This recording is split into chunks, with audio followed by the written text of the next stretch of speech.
Hi, boys and girls. Our story today is called Chrysanthemum. Get ready. It's a good one. The day she was born was the happiest day in her parents' lives. She's perfect, said her mother. Absolutely, said her father. And she was. She was absolutely perfect. Her name must be everything she is, said her mother. Her name must be absolutely perfect, said her father. And it was. Chrysanthemum. Her parents named her Chrysanthemum. Chrysanthemum grew and grew and grew. And when she was old enough to appreciate it, Chrysanthemum loved her name. She loved the way it sounded when her mother woke her up. She loved the way it sounded when her father called her for dinner. And she loved the way it sounded when she whispered it to herself in the bathroom mirror. Chrysanthemum, chrysanthemum, chrysanthemum. Chrysanthemum loved the way her name looked when it was written with ink on an envelope. She loved the way it looked when it was written with icing on her birthday cake. And she loved the way it looked when she wrote it herself with her fat orange crayon. Chrysanthemum, chrysanthemum, chrysanthemum. Chrysanthemum thought her name was absolutely perfect. And then she started school. On the first day, Chrysanthemum wore her sunniest dress and her brightest smile.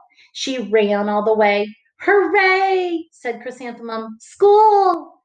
But when Mrs. Chad took roll call, everyone giggled upon hearing Chrysanthemum's name. It's so long, said Joe. It scarcely fits on your name tag, said Rita, pointing. I'm named after my grandmother, said Victoria. You're named after a flower. Chrysanthemum wilted. She did not think her name was absolutely perfect. She thought it was absolutely dreadful. The rest of the day was not much better. During nap time, Victoria raised her hand and informed Mrs. Chad that Chrysanthemum's name was spelled with 13 letters. That's exactly half as many letters as there are in the entire alphabet, Victoria explained. Thank you for sharing that with us, Victoria, said Mrs. Chad. Now put your head down. If I had a name like yours, I'd change it, Victoria said as the students lined up to go home. I wish I could, thought Chrysanthemum miserably. Welcome home, said her mother. Welcome home, said her father. School is no place for me, said Chrysanthemum. My name is too long. It scarcely fits on my name tag, and I'm named after a flower. Oh, pish, said her mother. Your name is beautiful and precious and priceless and fascinating and winsome, said her father. It's everything you are, said her mother.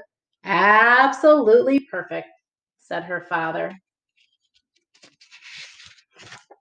Chrysanthemum felt much better after her favorite dinner, macaroni and cheese with ketchup, and an evening filled with hugs and kisses and parcheesi.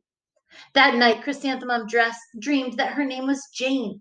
It was an extremely pleasant dream. The next morning, Chrysanthemum wore her most comfortable jumper. She walked to school as slowly as she could. She dragged her feet in the dirt. Chrysanthemum, chrysanthemum, chrysanthemum, she wrote. She even looks like a flower, said Victoria as Chrysanthemum entered the playground. Let's pick her, said Rita, pointing. Let's smell her, said Joe. Chrysanthemum wilted.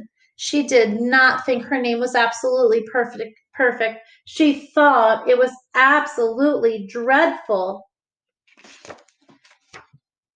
The rest of the day was not much better. During nap time, Victoria raised her hand and said, a chrysanthemum is a flower. It lives in a garden with worms and other dirty things. Thank you for sharing that with us, Victoria, said Mrs. Chad. Now put your head down. I just cannot believe your name, Victoria said as the students lined up to go home. Neither can I, thought Chrysanthemum miserably. Welcome home, said her mother. Welcome home, said her father. School's no place for me, said Chrysanthemum. They said I even look like a flower. They pretended to pick and smell me. Oh, pish, said her mother. They're just jealous. And envious, and begrudging, and discontented, and jaundiced, said her father. Who wouldn't be jealous of a name like yours, said her mother. After all, it's absolutely perfect, said her father. Chrysanthemum felt a trifle better after her favorite dessert, chocolate cake with buttercream frosting, and another evening filled with hugs and kisses and parcheesi. That night, Chrysanthemum dreamed that she really was a chrysanthemum.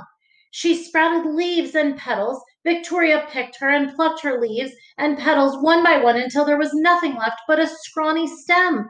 It was the worst nightmare of Chrysanthemum's life. Chrysanthemum wore her outfit with 7 pockets the next morning. She loaded her pockets with her most prized possessions and her good luck charms. Chrysanthemum took the longest route possible to school. She stopped and stared at each and every flower. Chrysanthemum, chrysanthemum, chrysanthemum, the flowers seemed to say. That morning, the students were introduced to Mrs. Twinkle, the music teacher. Her voice was like something out of a dream, as was everything else about her. The students were speechless. They thought Mrs. Twinkle was an incredible wonder. They went out of their way to make a nice impression. Mrs. Twinkle led the students in scales. Then she assigned roles for the class musical. Victoria was chosen as the dainty fairy queen. Rita was chosen as the spiffy butterfly princess. Jo was chosen as the all-important pixie messenger. And Chrysanthemum was chosen as a daisy. Chrysanthemum's a daisy, chrysanthemum's a daisy. Jo, Rita, and Victoria chanted, thinking it was wildly funny. Chrysanthemum wilted. She did not think her name was absolutely perfect. She thought it was absolutely dreadful. What's so humorous? Asked Mrs. Twinkle. Chrysanthemum was the answer. Her name is so long, said Jo. It scarcely fits on her name tag, said Rita, pointing. I'm named after my grandmother, said Victoria. She's named after a flower. My name is long, said Mrs. Twinkle. It is, said Jo. My name would scarcely fit on a name tag, said Mrs. Twinkle. It would, said Rita, pointing. And, said Mrs. Twinkle, I'm named after a flower, too. You are? Said Victoria. Yes, said Mrs. Twinkle. My name is Delphinium, Delphinium Twinkle. And if my baby is a girl, I'm considering Chrysanthemum as a name. I find it absolutely perfect. Chrysanthemum could scarcely believe her ears. She blushed. She beamed. She bloomed. Chrysanthemum, chrysanthemum, chrysanthemum. Jo, Rita, and Victoria looked at Chrysanthemum longingly. Call me Marigold, said Jo. I'm Carnation, said Rita, pointing. My name is Lily of the Valley, said Victoria. Chrysanthemum did not think her name was absolutely perfect. She knew it. Overall, the class musical was a huge success. Chrysanthemum was absolutely perfect as a daisy. Victoria made the only mistake. She completely forgot her lines as the dainty fairy queen. Chrysanthemum thought it was wildly funny, and she giggled throughout the entire dance of the flowers. Eventually, Mrs. Twinkle gave birth to a healthy baby girl, and of course, she named her Chrysanthemum. What do you think of your name? Do you love it? Are you so thankful for the name that you have? Let me know in the comments.